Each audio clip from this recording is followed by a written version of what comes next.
Fahuwa saumul qalbi 'anil himamid daniyah. Puasa yang di atas istimewa tadi, ini kelas 3 nih. Tadi kelas 1 umum, kelas 2 khusus. Kelas yang lebih khusus lagi, ini kalau sudah bisa puasa begini, udah jadi calon wali Pak kita.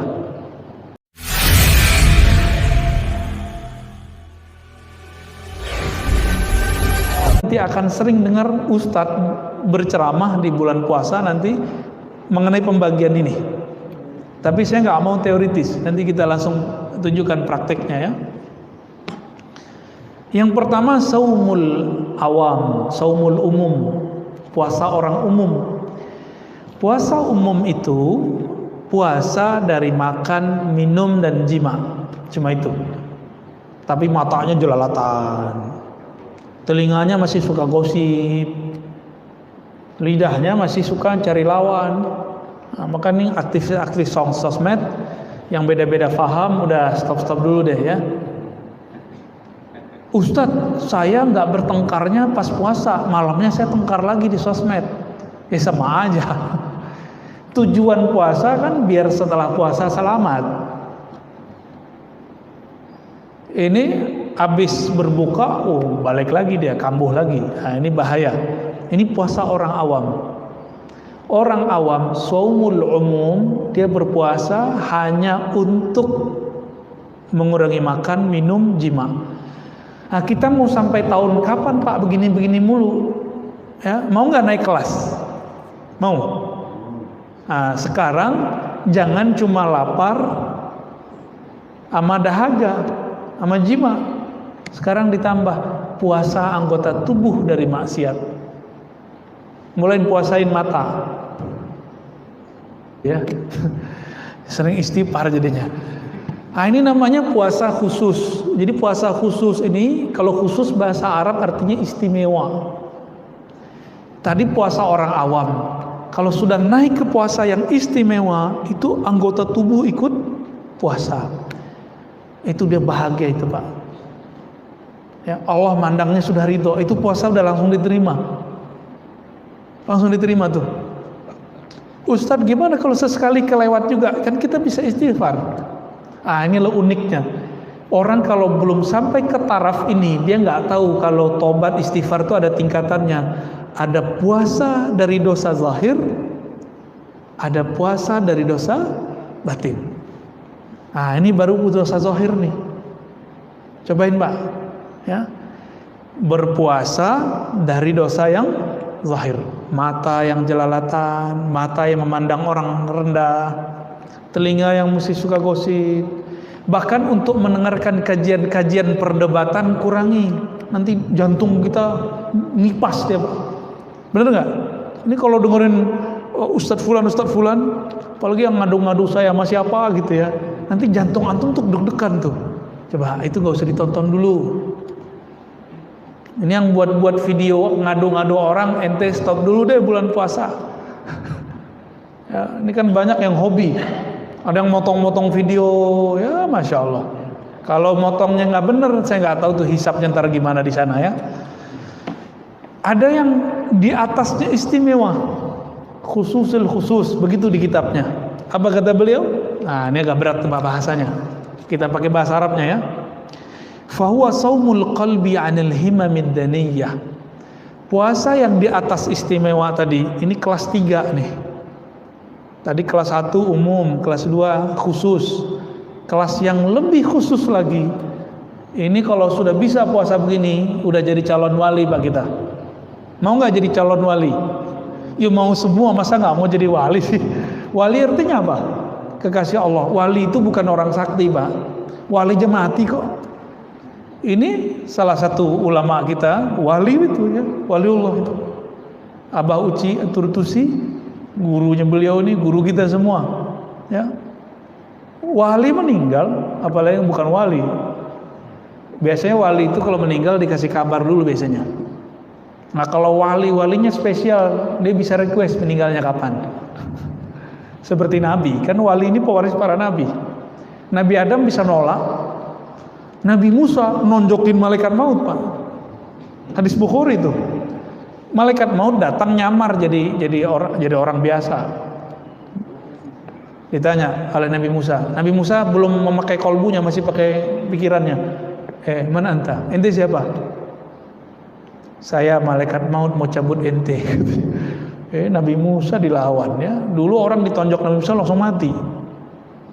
Itu kekuatan Nabi Musa tuh. Ditonjok Nabi Musa langsung mati.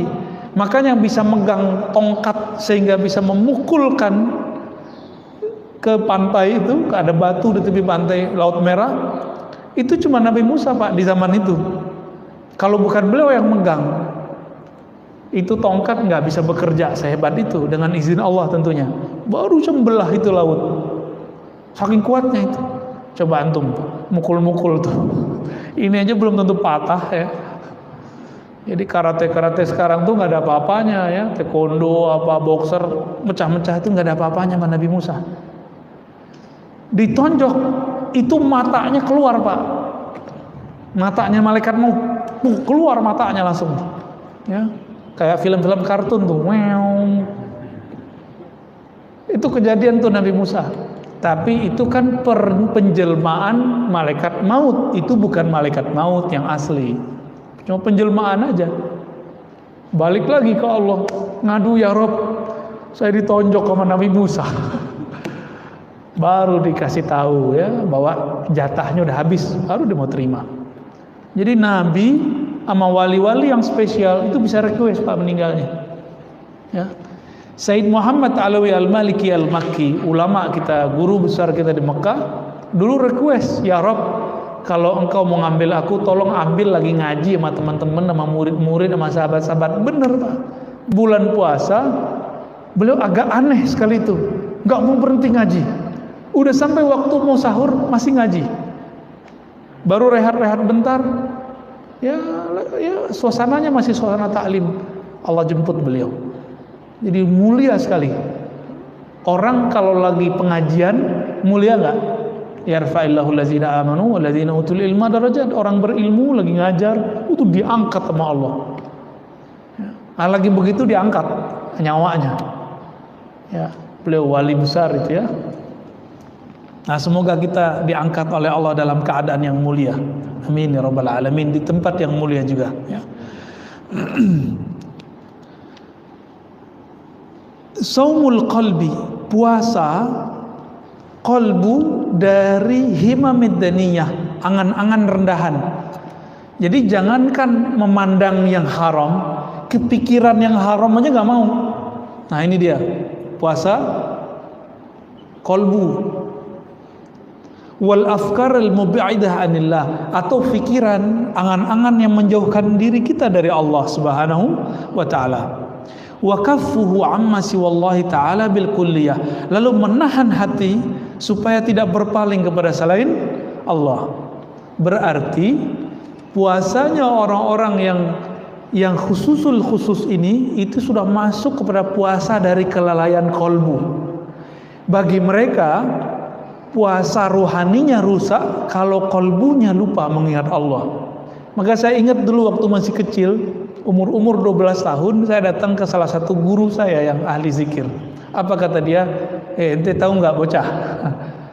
Wali Allah itu kalau lupa sedetik saja, satu nafas saja mengingat Allah, mereka tobat. Dulu nggak kebayang, Pak. Maksudnya apa? Dikata guru kita. Pas baca kitab Imam Ghazali, faham kita. Oh, ini ternyata maksudnya.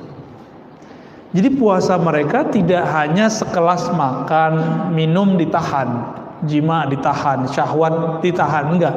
Tapi sudah masuk ke level di kolbunya enggak boleh kemasukan apa aja kecuali nama Allah Subhanahu wa taala. Nah, ini kalau nggak dibimbing nggak bisa, Pak. Dulu kita puasa fisik yang bimbing orang tua. Apa kata orang tua? Ente kerjain ini, kalau puasa 30 hari dapat hadiah sepeda, misalnya gitu. Nah, ini kolbu ini butuh ada mursyid. Maka saya pastikan nih Bapak nggak akan sukses mencapai puasa ini kalau nggak ada mursyid. Nggak akan sukses. Mursyid badannya adalah orang tua kita dulu puasa badan. Kalau puasa kolbu, mursyidnya harus ahli kolbu. Ya. Wa hadha shaum lahu syuruh ta'ti fi ghairi hadzal mawdi', ya. Penjelasan mengenai ini ada di bab-bab setelahnya. Nah, ini penjelasannya banyak. Kita langsung ke persoalan terakhir. Bolehkah puasa dahar? Dahar itu bukan dahar bahasa Jawa sama Sunda. Dahar bahasa Sunda apa? Makan. Puasa kok makan. Dahar itu artinya sepanjang masa, kecuali di waktu yang diharamkan. Boleh nggak puasa begitu? Boleh. Nah, karena ada sekarang yang bilang nggak boleh. Kita cek. Ini kan beliau manhajnya salaf. Kita cek Pak ya. Manhaj ulama yang ngikut salaf bolehin apa enggak?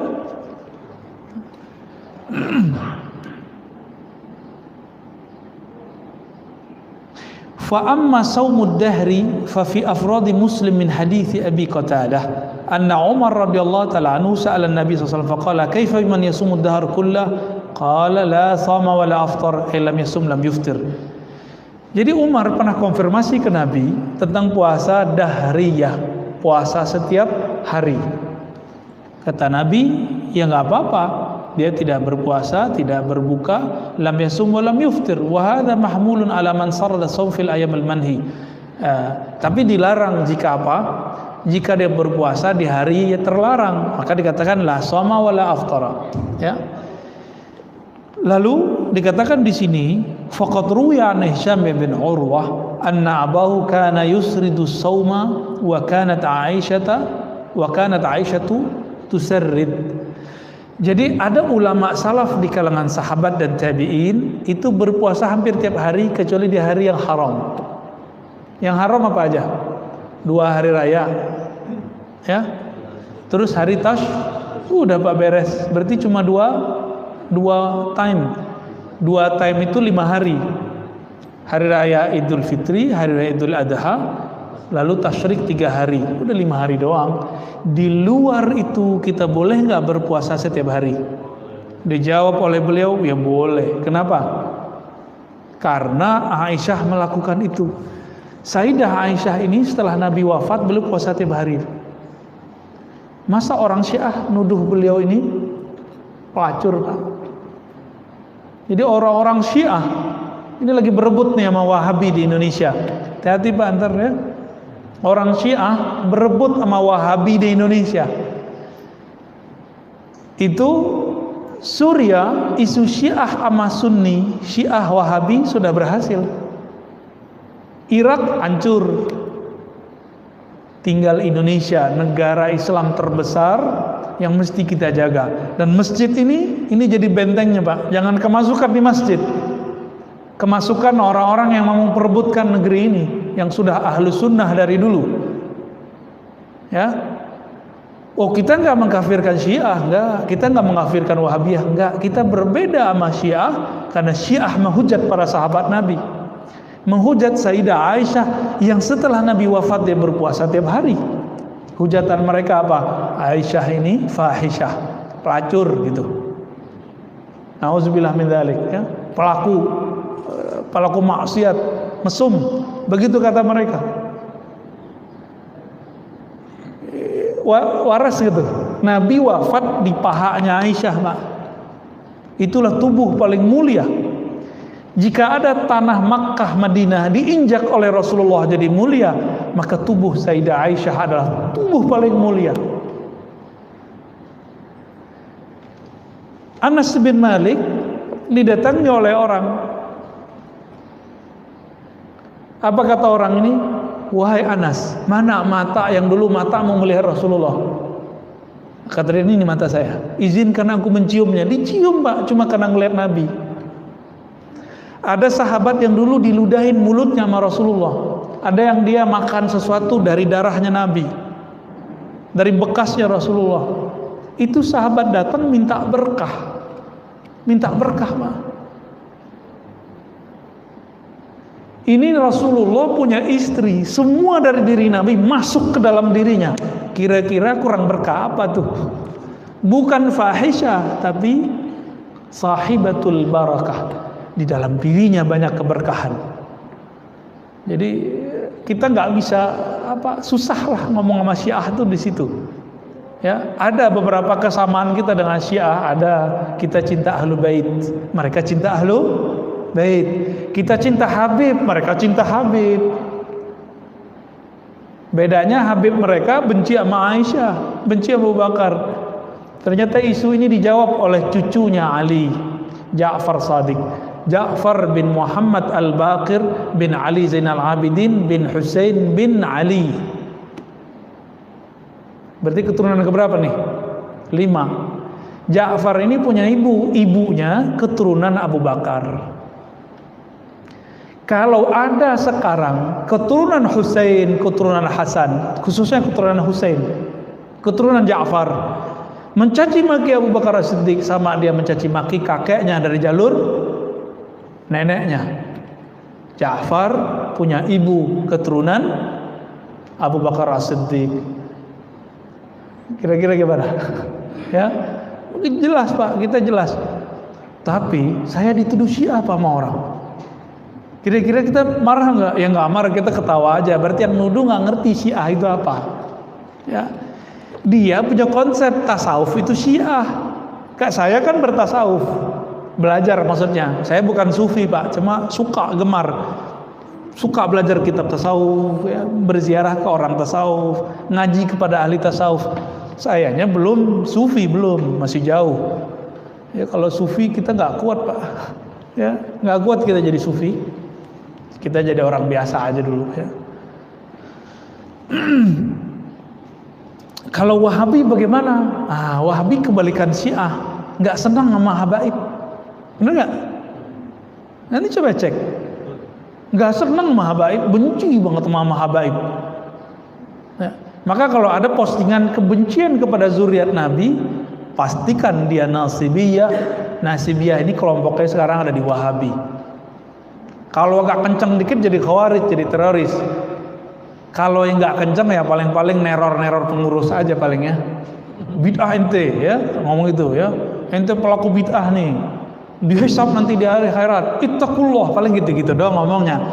Ya masih bisa diatasi lah itu, kita ngobrol, ngopi bareng selesai Pak. Tapi kalau yang sudah yang bersenjata itu nggak bisa ngomong kita ya. Nah, semoga salafi Wahabi yang ada di Indonesia cuma teror begitu aja, teror verbal nggak apa-apa lah, jangan sampai teror nembak, jangan, nggak boleh ya. Kalau ada habisin, kita meminta kepada pemerintah habisin mereka. Tapi saya yakin kebanyakan salafi di Indonesia itu salafi ngaji aja, kencengnya di pengajian aja. Tapi kalau ini dibiarin terus, coba lihat si Ustadz A, Ustadz Fulan udah mulai menentang lagu Indonesia Raya, benar nggak? Bagi dia Indonesia Raya itu tauhid, Pancasila tauhid. Ini kan ambigu, nggak boleh melawan pemerintah, tapi dia anti sama konsep falsafah pemerintah. Ambigu dari kepalanya, ambigu. Ya manhaj ambigu inilah yang sekarang diminati oleh orang-orang baru ngaji. Ya, kita lama ngaji, tapi berasanya kayak baru ngaji juga ya. Sayyidah Aisyah radhiyallahu taala anha, beliau puasa hampir tiap hari. Jadi kalau antum mau bilang ini bid'ah, wah istri Rasulullah bid'ah dong. Berani bilang istri Rasulullah bid'ah. Urwah ini masih keluarganya Aisyah, itu puasa hampir tiap hari. Dia sanadnya ke Sayyidah Aisyah. Utsman juga sama. Anas bin Malik bercerita Abu Thalhah itu berpuasa 40 hari. Izzuddin bin Abi Salam pernah puasa, ini puasanya agak aneh, nggak makan minum 40 hari 40 malam, nggak makan minum. Izzuddin bin Abi Salam lagi tengkar sama Brahmana, biksu, adu kesaktian Mbak. Izzuddin muridnya Abul Hasan Syazili, qaddasallahu sirrahu, ya, murid wali Allah besar, Al-Qutub Asy-Syahir, ya, Al-Ghawthul A'zam Abul Hasan Asy-Syazili bersembayambara ya, kalau engkau bisa masih hidup selama 40 hari 40 malam nggak makan nggak minum, maka aku dan pengikutku ikut kamu. Begitu mereka buat MOU-nya. Hari ke-39 biksunya mati. Sedangkan Abul Hasan Syadzili masih sibuk dengan nama Allah, ya Hayyu ya Qayyum, ya Hayyu ya Qayyum, masih hidup Pak dia. Ya.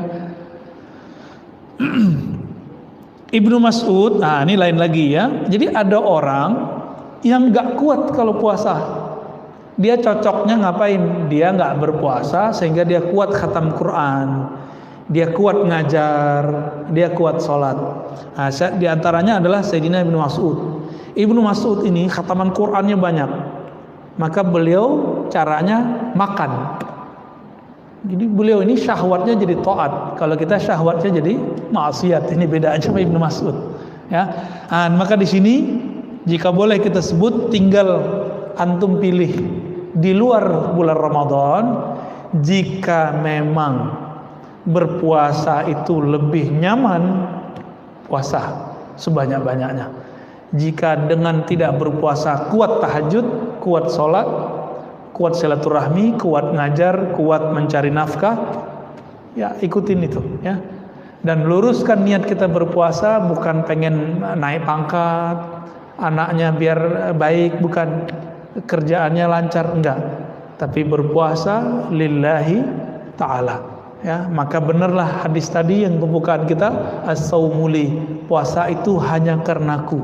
Di luar itu puasanya sama kayak biksu, sama kayak pendeta di luar kita, sama kayak orang-orang kanuragan.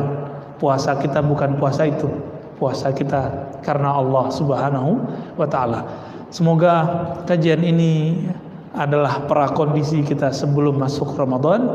Allah terima puasa kita di bulan ini, Allah panjangkan umur, Allah pertemuankan kita dengan Lailatul Qadar, amin ya rabbal alamin. Ya Rabbah, udah.